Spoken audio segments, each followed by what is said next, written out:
అస్మద్గురుభ్యో నమ. బహుదంధులర,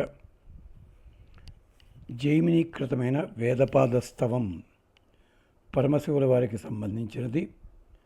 నారద పురాణంలో ఉన్నది చెప్పుకుంటూ శ్లోకంలోకి అడుగు పెట్టే ముందు ఒక్కసారి మళ్ళీ ఒక స్తోత్రం చెప్పుకోవాలి. నేను ఏమిటంటే, చిన్నతనంలో పల్లెటూరి వాడిని ఉండి మొదటిసారి పట్నవాసానికి వచ్చినప్పుడు 9వ తరగతిలో చేరినప్పుడు మా మిత్రుడు ఒకడు నన్ను ప్రోత్సహించి, నీలో ఈ తత్వం ఉంది, ఈ విశేషం ఉంది, ఈ గుణం ఉంది, దాన్ని పెంచుకో నువ్వు అంటూ తన మాటల్లో చెప్పి ఆటపాటల్లో, తరగతి గదిలో, బయట, అప్పుడప్పుడు ఇంటికి వచ్చి నేను వాళ్ళ ఇంటికి వెళ్ళి అలా ఎదిగేలా చేశాడు.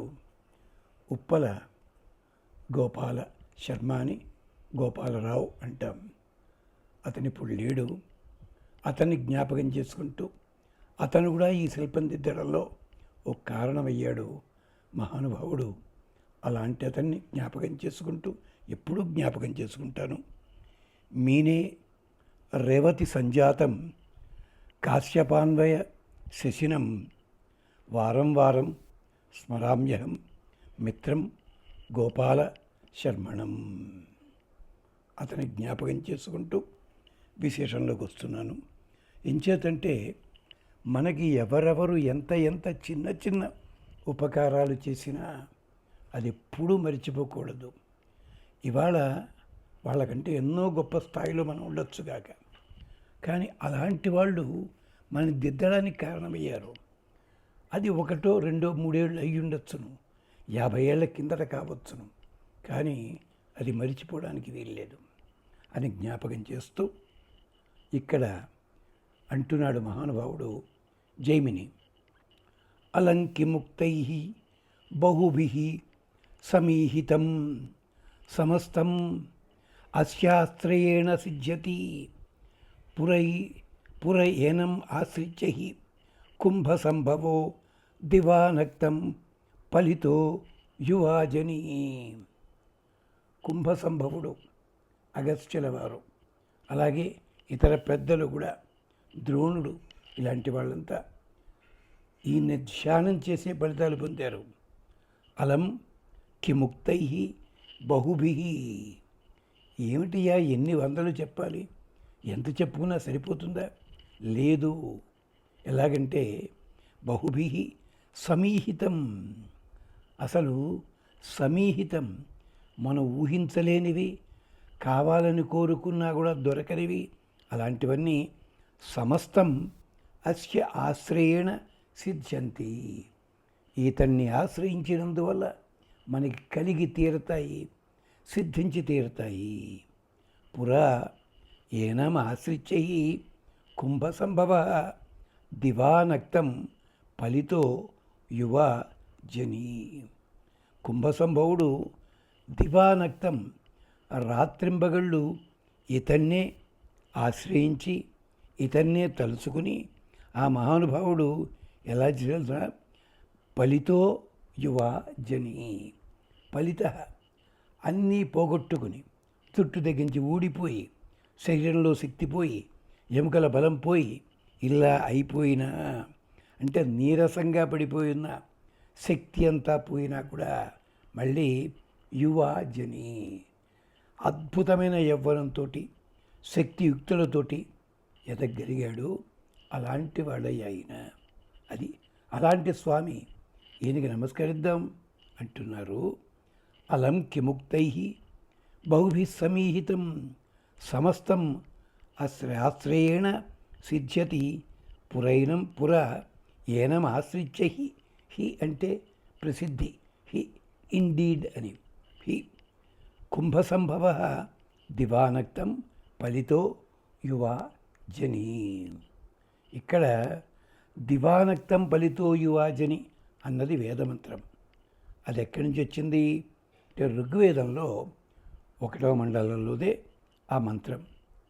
యమీం ద్వా సవయస్తా సపర్యతః సమానే యోన మిథున సమోకస దివానక్తం ఫలితో యువాజని పురుచరన్నజరో మానుష యుగా. ఋగ్వేద మంత్రాలు గౌక్కుని చదివితే అసలు వేద మంత్రాలు ఎలా ఉంటాయి, మనకు సంస్కృతం వచ్చినంత మాత్రం చేత టక్కున అర్థం తెలియకపోవచ్చు. కానీ చాలా కొంచెం పదవి భాగం చేసుకుని వ్యాఖ్యాతల పెద్దల నమస్కారం చేసుకుంటే అది వస్తుంది. యం ఈం, ఎవరైతే ఈ అగ్నిదేవుడిని ఆరాధించండి. ద్వా సవయస్థ, వీళ్ళందరూ కూడా 2 రకాల అగ్నులు. ఈ 2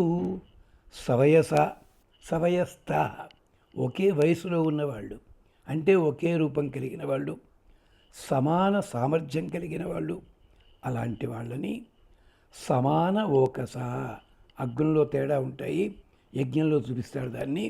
సమాన ఓకస, ఒకే స్థానంలో, అంటే దేవయజన స్థానము, దేవతల్ని ఆరాధించే స్థానము లోపల సపర్యత, శ్రద్ధగా పరిచర్య చేయండి. అంటే హోత అధ్వర్యులు స్తుతులతోటి స్తోత్రం చేయాలి, హవిష్ప్రదానాదులతోటి కూడా ఇవ్వాల్సి ఉంటుంది. సపర్యత, తృప్తిపరచండి, పూజించండి. ఎప్పుడూ దివా నక్తం, రాత్రి పగలు కూడా. అంటే లేదు అని కాదు అర్థం, అక్కడ కాదు అని కాదు. దివా నక్తం, పగటిపూట ఎంత శ్రద్ధగా సేవిస్తారో రాత్రిపూట కూడా అంత శ్రద్ధగా సేవించాలి. అంటే పగటిపూట అగ్ని, సాయంకాలం అగ్ని తేడా ఉంటుంది కదా. ఆ అగ్నులకు పేర్లు ఉంటాయి, ప్రస్తుతం మనకు అవసరం లేదు కనుక చెప్పటం లేదు. అంచేత త్రేతాగ్నులు అంటాం కదా, అలా ఆగునల్లో ఒక్కో దానికి ఒక్క సమయం కాలం ఒక విశేషం ఉంటుంది. పూజించండి. దివా నక్తం అంటే సర్వకాల సర్వావస్థలలో. ఒక అగ్ని గొప్పది, ఒక అగ్ని తక్కువ, ఇదేం కాదండి.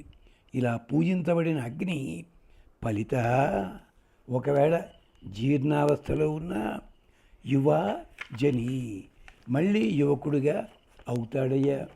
ఇదే కొంచెం వివరంగా మళ్ళీ చెప్పుకుందాం. ఏమిటది? యయీం ద్వా సవయస, వాళ్ళని సమానేయోన అంటే సమానమైన ఫలములను ఉత్పత్తి చేసే యజ్ఞం లోపల ఉంటున్నారు. అంటే యజ్ఞం ఎలా చేసినా ఫలితం ఒకలాగే చక్కగా ఇస్తారు వాళ్ళు, తేడా లేదు. అలాగే మిథున, వాళ్ళు జంటగా ఉంటారు. అంటే దంపతుల వల్లే ఏకకార్య ఉద్యుక్తులు. వాళ్ళు 2 రకాల అగ్నులు అయినప్పటికీ ఇద్దరు వేరే కాదు. అక్కడ అగ్నులు వేరుగా కనిపిస్తున్నా కూడా, దంపతులు విడిగా కనిపిస్తున్నా కూడా, వాళ్ళు ఎలాగైతే ఒకే మాటతో ఉండి సపర్యలు చేస్తారో అలాగా సమోకస, సమానమైన నివాసము. అంటే వెండి కుందిలో పెట్టామండి, లేదా వలంతో పెట్టాము, లేదా వెండిలో పెట్టామండి, గొప్పతనం అది. మట్టి పెరుగుదలు పెడితే ఏమయ్యా నీకు ఎక్కడ, నీ తాహతులు బట్టి చెయ్యి. దాంట్లో దీపం ఎక్కడ వెలిగించినా దీపం దీపమే. అలాగే సమోకస, సమాన నివాసము. దేవయజన స్థానంలో వీళ్ళు దంపతుల వలె అని చెప్పడంలో ఎవళ్ళయ్యా? ఋత్విక్కులు. హోత అధ్వర్యుడు ఇద్దరూ కూడా, హోత ఒకడు, అధ్వర్యుడు ఒకడు. మంత్రాలు దేవుడు ఎదురు దౌతులు పోతాడు, నేను చేసుకుంటూ పోతా. ఈ మధ్య యాగాల్లో చూడండి, వాళ్ళు ఫోన్లు మాట్లాడుకుంటూ చేస్తుంటారు. అక్కడ మంత్రాలు అవుతుంటాయి, ఫోన్ చూసుకుంటూ ఫోన్ మాట్లాడి మంత్రం అయిపోయిన తర్వాత ఇన్సల్ చేయాలి అంటాడు దుర్మార్గుడు. ఇలాగా భార్యాభర్తల వలె హోత అధ్వర్యుడు ఇద్దరూ కూడా సపర్యత, స్తుతులతోటి హవిరాదులతోటి ఆరాధించండి. దివా నక్తం, రాత్రింబగళ్ళు సర్వకాలాల్లో ఇలా పూజించబడితే ఫలిత, ప్రారంభ దశలో చిన్నగా ఉంటాడు అగ్ని, వెలగడు బాగాను. అంటే అంగారావస్థలో ఉన్నాడు, జీర్ణమై ఉన్నాడు. ఎప్పుడైతే మీరు ఇవన్నీ ఇస్తున్నారో, ఇంధనాలన్నీ ఇస్తున్నారో, అదేం జరుగుతాడు? యువ తరుణ జాయతే, తేజస్సుతోటి మంచి యువకుడిగా ఎదిగిపోతాడయ్యా. ఇలా పుట్టినవాడు మానుషాయుగా, అంటే మానవులకి సంబంధించిన యుగములని, అంటే జంటలని జాయాపతి హోత అధ్వర్యుడు అంటే యజ్ఞం చేసే భార్యాభర్త, హోత అధ్వర్యుడు వీళ్ళిద్దరినీ కూడా ఉద్దేశించి పురుచరన్ చక్కగా వాళ్ళిచ్చే హవిస్సులు ఇవన్నీ కూడా భక్షిస్తూ అజర జరారహితంగా నిలుస్తాడు, జరారహితముగా అట్టే పెడతాడు కూడా. అంచేత యజ్ఞం చేసేటప్పుడే కాదు, పూజ చేసేటప్పుడు కూడా భార్యాభర్తలు ఏకమనస్కులై చెయ్యాలి. చాలామంది ఇళ్లల్లో భార్య పూజ చేసుకుంటుంది, భర్త గారు ఎక్కడో కూర్చుంటాడు. భర్త పూజ చేస్తుండి భార్య వినిపించుకోదు. ఇది కాదండి. ఇద్దరూ ఒకే పీట మీద లేకపోవచ్చుగాక, భర్త గారు ఆరాధన చేస్తుంటే ఆరాధనకి సంబంధించిన ఏవే ద్రవ్యాలు కావాలో అవన్నీ అక్కడ పెడితే ఆవిడ యజ్ఞంలో పాల్గొన్నట్టే లెక్క. అలాగే భార్య లలితాత్రిపురందరి అదన్నీ చదువుతుంది, లలితా శాస్త్రం ఇదేను, అవి నాకు బోరండి, మంచిది. ఆవిడకి అనుకూలమైన పరిస్థితి ఏర్పాటు చెయ్యి, నువ్వు కూడా అన్వయించినట్టే అయిందా. కాబట్టి తీర్థం ప్రసాదం తీసుకో.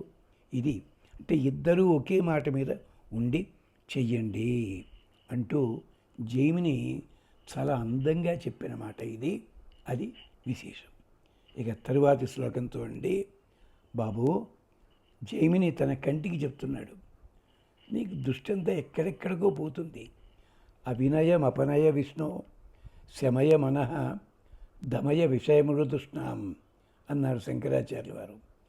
చుట్టూ ఇన్ని వందల ఆకర్షణీయమైన వస్తువులన్నీ పెట్టావు, పెట్టి నీ మనస్సు స్థిరంగా అవుతుంటే ఎలాగయ్యా?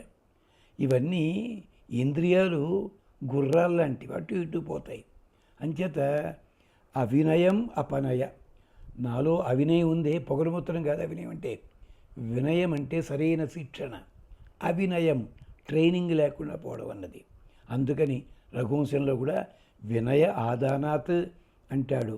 ఆ మహానుభావుడు దిలీప చక్రవర్తి అంతా ప్రజలందరికీ వినయం నేర్పారట, అంటే సరైన శిక్షణ.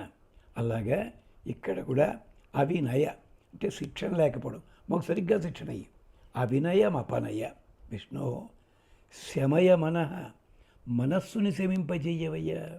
ఉన్నాయి అన్నీ ఇచ్చేవో నిజమే, కాదు.